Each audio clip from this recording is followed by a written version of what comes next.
저는 인력 시장이 있다는 것을 한국에 와서야 알았습니다. 90년대 말에 북한을 탈출할 때까지만 해도 북한에는 인력 시장이 없었습니다. 여러분, 인력 시장은 언제 생겨났을까요? 정확히 언제 생겨났는지는 저도 모릅니다. 하지만 오늘 본문을 보니까 인력 시장이 적어도 2000년 전에 있었습니다. 오늘 본문에서 인력 시장이 여러 번 등장합니다. 본문에 들어가기 앞서서 제가 경험한 인력 시장에 대해서 잠깐 전해드리려고 합니다. 저는 신학대학원에 다닐 때 여름방학을 맞아 한 달 정도 인력 시장에 다녔습니다. 새벽 5시면 일어나서 일할 준비하고 인력 시장에 찾아가지요. 그러면 미리 온 사람들이 이렇게 일감을 기다리고 있었습니다.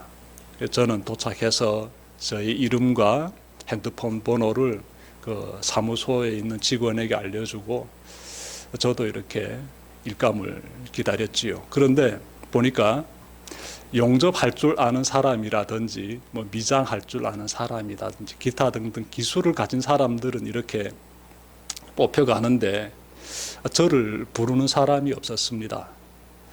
그래서 기다리다가 결국 일감 찾지 못하고 집으로 돌아왔는데요. 오전 9시가 되었는데 전화가 왔습니다.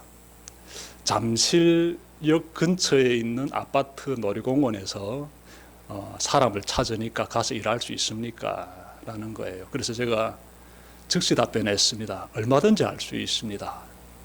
찾아갔더니 여러분 그때 날씨가 굉장히 더웠습니다.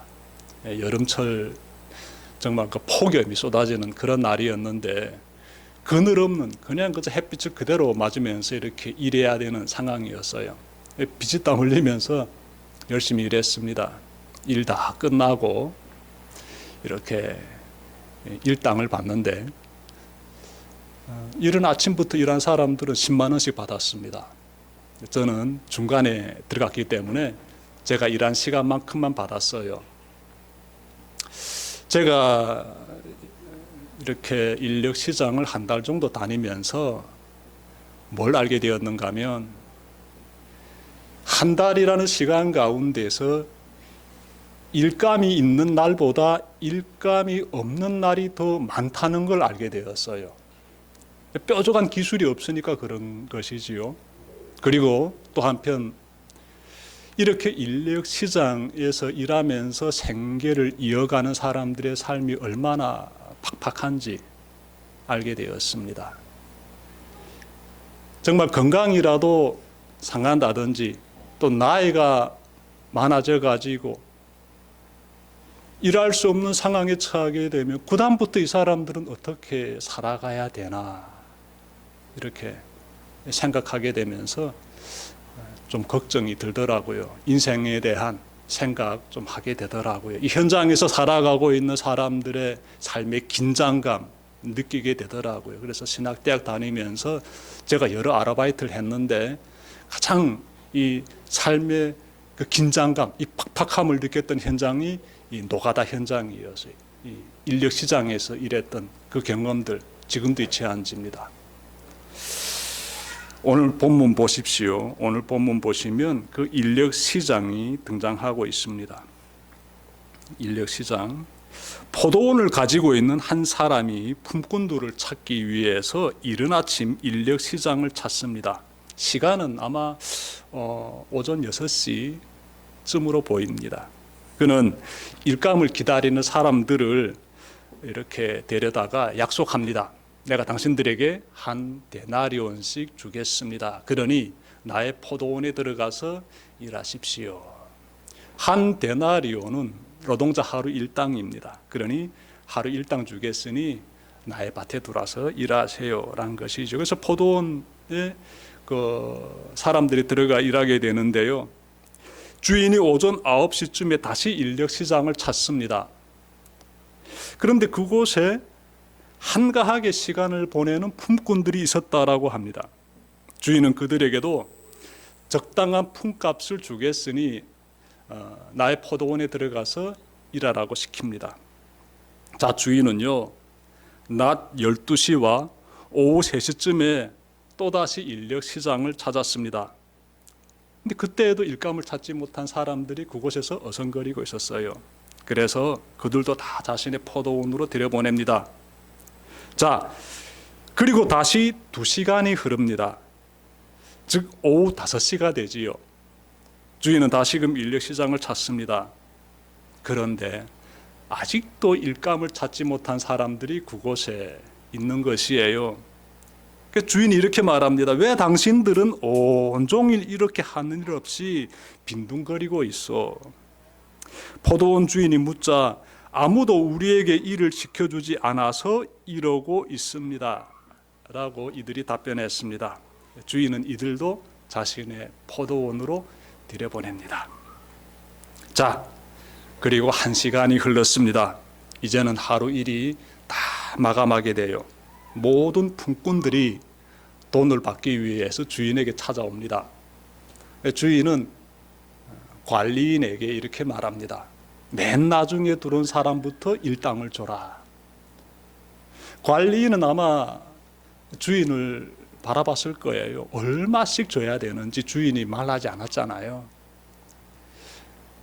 맨 나중에 들어온 사람들의 이름을 불렀겠지요. 그래서 맨 나중에 들어온 사람들이 아마 어정쩡한 자세로 앞에 나왔겠지요. 주인이요 이렇게 말합니다. 깜짝 놀랄 짓이 하는데 맨 나중에 들어온 사람들에게 한 데나리온씩 주라라고 해요. 하루 일당을 절하는 겁니다. 여러분, 그 순간 그 주변에 있던 사람들의 이 마음이 얼마나 설레겠습니까? 이 세상의 상식이라는 게 있습니다. 세상의 상식. 제일 마지막에 들어온 사람이, 즉 오후 5시에 들어와서 오후 6시까지 딱 1시간만 일한 사람이 한 데나리온 하루 일당, 오늘날로 하게 되면 예를 들어서 10만 원 딱 받는다면은, 그러면 12시간 전에 들어와서 일하는 사람, 즉 새벽 6시부터 들어와서 일하는 사람, 9시부터 들어와 일하는 사람, 12시부터 들어와 일하는 사람, 오후 3시에 들어와 일하는 사람, 즉 마지막에 들어온 사람보다 굉장히 더 많은 시간 일한 사람들은요, 마음이 굉장히 설레게 되지요. 세상의 상식에 따르게 되면 나는 당연히 더 많은 돈을 받게 되겠구나 기대하게 됩니다. 그런데 그 설렘이 금방 사라져 버립니다. 주인이요, 모든 사람에게 한 데나리온씩 주라고 지시합니다. 맨 마지막에 들어온 사람만 한 데나리온 주는 게 아니라 모든 사람에게 공평하게 한 데나리온씩 주라 이렇게 지시합니다. 그러자 사람들의 표정이 어땠을 것 같습니까? 이그러지지요. 일그러집니다. 아마 제일 먼저 들어온 사람들의 표정이 가장 험악하게 일그러졌을 것입니다. 그들이 포도원 주인에게 드디어 불만을 쏟아냅니다. 12절 보니까 마지막에 온 이 사람들은 1시간밖에 일하지 않았는데도 찌는 더위 속에서 온종일 수고한 우리들과 똑같이 대우하였습니다 라고 말해요. 그들은 주인이 공평하지 못하다고 책망하듯이 이렇게 말하고 있는데요. 여러분, 1시간 일한 사람과 새벽 6시부터 들어와 일하는 사람의 이러한 일하는 노동 강도를 놓고 보게 되면 이들의 불만이 굉장히 설득력이 있습니다. 세상의 상식이지요. 주인이 공평하지 못합니다라는 것이지요.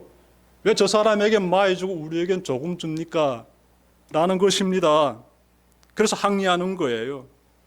주인이 이렇게 말합니다. 이보시오, 나는 당신을 부당하게 대한 것이 아니요, 당신은 나와 한 데나리온으로 합의하지 않았소. 당신의 품삯이나 받아가지고 돌아가시오. 당신에게 주는 것과 똑같이 이 마지막 사람에게 주는 것이 내 뜻이요. 내 것을 가지고 내 뜻대로 할 수 없단 말이요. 내가 후하기 때문에 그것이 당신 눈에 거슬리요. 주인이 정확히 말하죠. 주인의 말에 청중이 아무 말도 못합니다. 한마디도 할 수 없는 것이지요. 포도원 주인이 이들에게 거짓말 한 적이 있습니까? 인력시장에서 이들을 포도원으로 데리고 올 때 포도원 주인이 이들에게 거짓된 약속한 적이 있습니까? 아니에요. 거짓말 한 적이 없습니다. 포도원 주인은 약속한 대로 했어요. 약속한 대로. 자, 그리고 그 이후에 데려온 사람들에게는요, 4절 보게 되면 나오는데, 주인이 예를 들어 오전 9시라든지 12시라든지 오후 3시라든지 그 이후에 데려온 사람들과는 어떻게 약속 맺는가 하면요, 당신들에게 한 데나리온씩 주겠습니다라고 말하지 않고 적당한 값을 주겠다고 말합니다. 적당한 값을.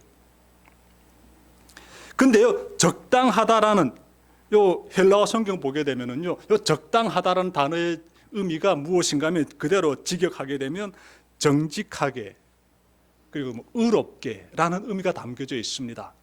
그래서 주인은 나는 당신들에게 정직하게 반듯하게 당신들의 노동의 대가를 지불하겠습니다 라고 말한 것이지요. 자, 일 끝나고 나서 모든 사람들에게 공평하게 주는 것이 내 뜻이다라고 말했는데 거기 뭐 흠잡을 데 하나 있습니까?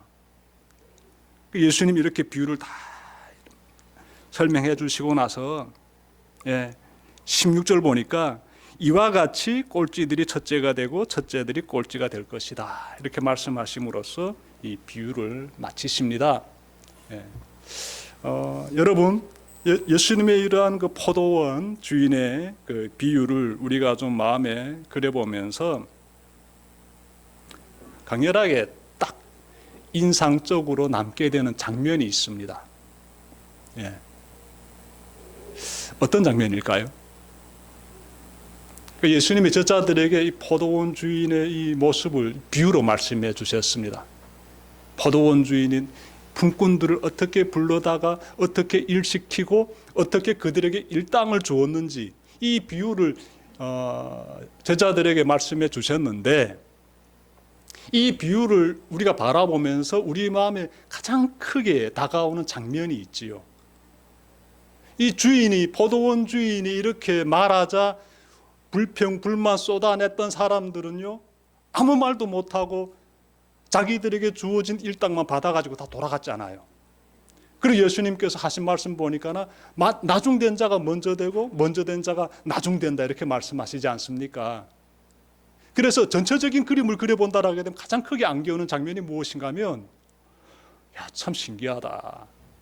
맨 나중에 들어온 사람이 가장 많은 혜택을 받고 가장 처음에 들어온 사람이 가장 적은 혜택 받는 것 같다. 이 그림만큼은 우리 마음에서 지워지지 않습니다. 그래서 이 속에 숨어 있는 뜻이 분명 있겠다 싶습니다. 예수님께서 이런 그림을 우리가 그리게 하심으로써 우리가 무엇인가를 꼭 깨닫기를 원하시는 것, 우리가 깨닫게 되지요. 알게 됩니다. 그것이 무엇인가 하면요, 하나님의 나라는 우리의 공로로 들어가는 것이 아니라 오직 하나님의 은혜로 들어간다는 것입니다.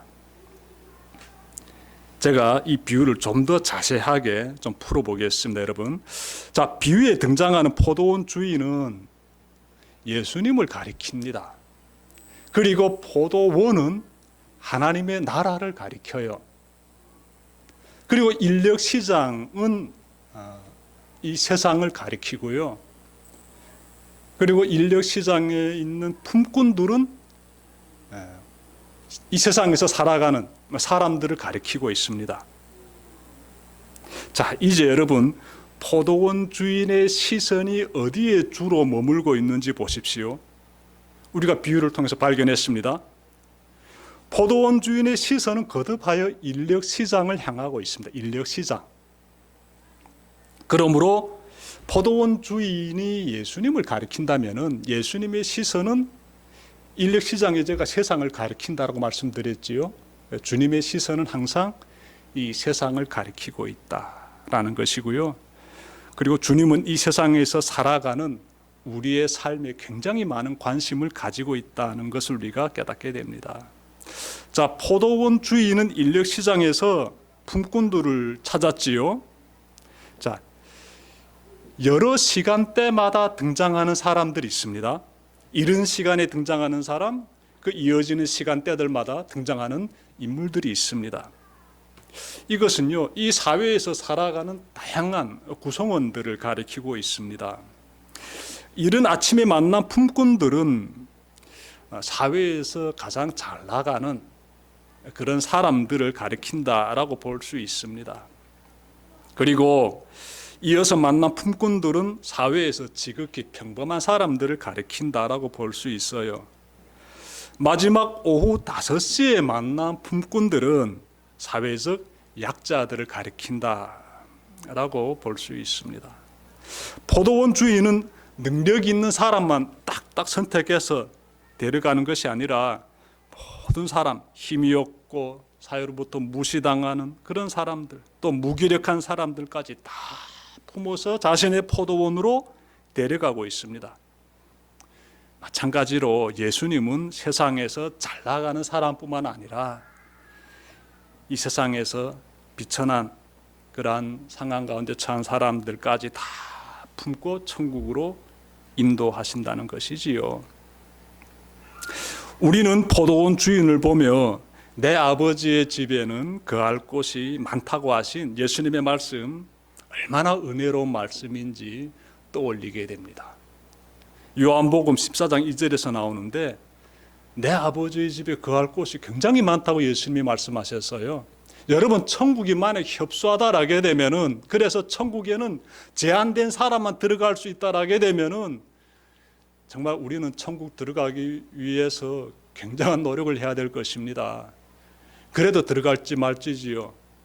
그런데 말씀 보니까 천국은요, 우리가 상상할 수 있는 세계가 아닙니다. 누구나 다 들어갈 수 있을 정도로 내 아버지 집에는 거할 곳이 많다라고 예수님이 말씀하셨고요.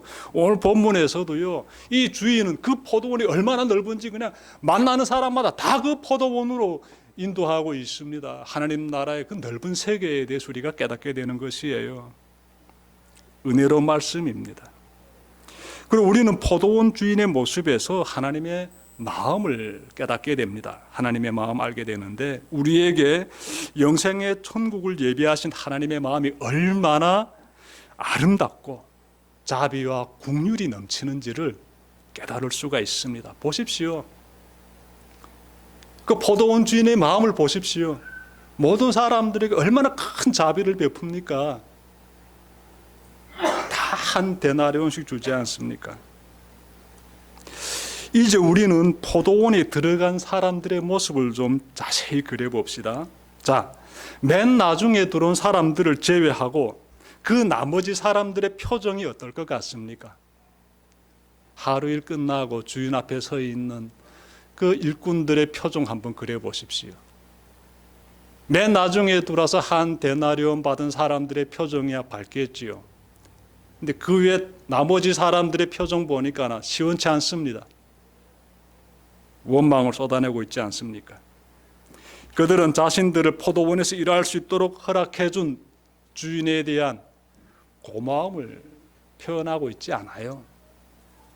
그들의 얼굴에서 감사가 비쳐나지 않습니다. 불만을 쏟아내고 있지 않습니까? 불만을. 다른 사람에게 혜택이 돌아가자 그들의 안색은 굳어졌습니다. 참 안타까운 모습이지요. 그들은 맨 나중에 온 사람들의 상황을 좀 헤아려 봤어야 합니다. 우리 한번 생각해 봅시다. 주인이 오후 5시에 포도원으로 들여보낸 그 사람들의 상황을 우리 한번 그려봅시다. 그 사람들이 어떤 사람들이었을까요? 사회로부터 어떤 상황 가운데 처한 사람들일까요? 아마 글쎄요, 나이 좀 많지 않았을까 싶습니다. 건강 상태도 썩 좋지 않았을 수도 있고요. 일을 맡기게 되면은 시원시원하게 잘할 수 있는 정도의 능력 갖지 못한 것 같습니다. 아니, 좋은 능력을 가지고 힘을 내뿜으면서 일할 수 있는 능력자들이었다라게 되면은 엉영 다른 사람들이 데려갔지요. 그런데 오후 5시까지 데려간 사람이 없었다는 것은 그만큼 신체적으로나 여러 가지 부분이 약하였다라는 것이지요. 이런 사람들을 보면서 어떤 생각을 가지는 것이 좋은가 하면, 저렇게 연약한 사람들을 포도원 주인이 잘 보살펴 주는구나 라면서 함께 기뻐하면서 박수를 쳐주는 것이 좋은 모습이 아닙니까?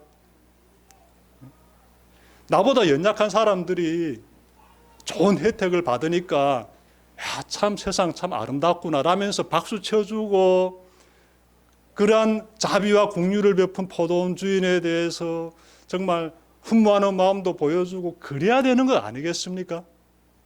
근데 그런 모습이 발견되지 않고 있지요. 그런 모습이 성경에서는 나타나고 있지 않습니다. 이런 모습이 혹시 우리의 모습은 아닌지 꼭 살펴봐야 합니다. 나의 모습은 저렇지 않은지, 하나님의 은혜 가운데서 이렇게 살고 있는데,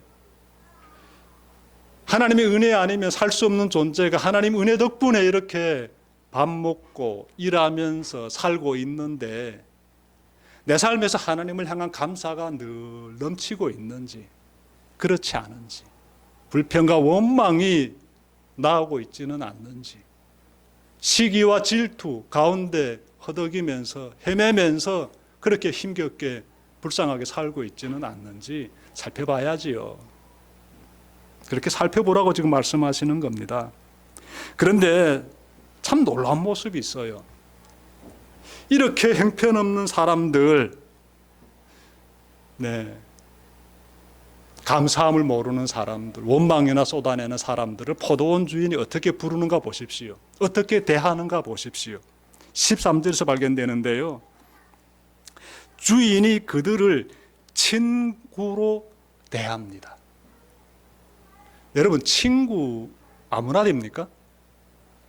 친구라고 부를 때는요, 그 상대와 나는 동등하다는 거예요. 격이 같다는 거예요. 나와 동등한 격을 가지고 있을 때 친구라고 부릅니다. 그런데 포도원 주인이 누가 봐도 참 볼품없고 형편없는 그러한 사람들인데, 감사함조차 모르는 사람들인데, 그런 사람들을 친구여라고 부릅니다. 세번역 성경에서는 보니까 여러분 13절에서 나오는데 이보시오라고 번역했는데, 헬라어 성경 보게 되면은 친구여라는 헬라어 단어를 쓰고 있습니다. 그래서 세번역 성경이 번역이 잘 된 거 아니에요. 원어를 그대로 번역한 것은 개역개정 성경입니다. 개역개정 성경 보게 되면은 친구여라고 정확히 번역했습니다.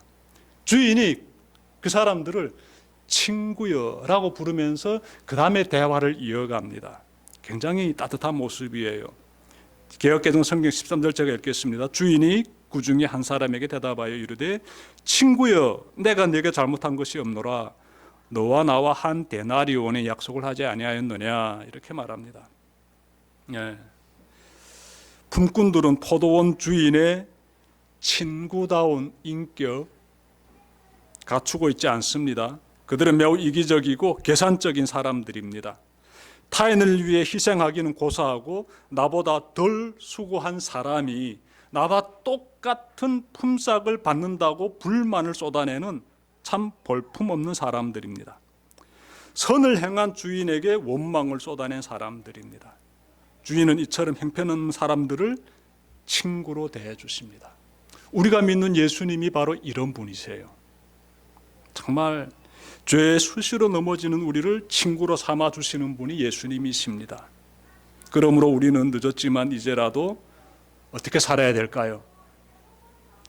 예수님의 친구다운 삶을 살아야지요. 우리가 예수님의 진정한 친구가 되려면 예수님의 말씀을 지켜서 행하면 됩니다. 요한복음 15장 14절에서 예수님이 이렇게 말씀하셨습니다. 잘 들어보십시오. 내가 너희에게 명한 것을 너희가 행하면 너희는 나의 친구다. 내가 너희에게 한 말을 너희가 지켜서 행하면 그리하면 나의 친구다. 이렇게 지금 예수님이 말씀하셨어요. 그 예수님과의 친구 관계가 그냥 하늘에서 뚝 떨어지듯이 그렇게 주어지는 것 아니지요. 예수님은 우리를 친구로 삼고자 합니다. 우리는 그분의 친구가 되기 위해서 어떻게 해야 되는지 예수님 지금 말씀하고 있지 않습니까? 내 말을 지켜 행해라. 그러면 너희는 나의 친구가 된다. 예수님의 말씀을 지켜 행하는 여러분들 되시길 바랍니다.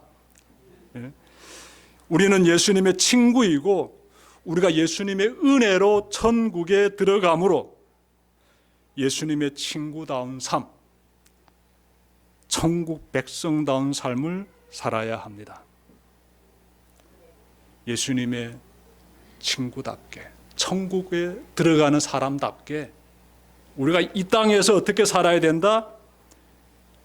정말 예수님의 친구다운 삶, 천국 백성다운 삶, 그런 삶을 살아야죠.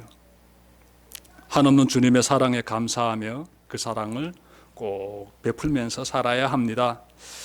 오늘 말씀을 기억하며 새로운 한 주도 나중에 된 자가 처음이 되는 이 천국의 은혜의 복음을 잘 전하면서 믿음의 삶을 잘 살아내는 여러분들 되시기를 주님의 이름으로 축원합니다. 기도드립시다.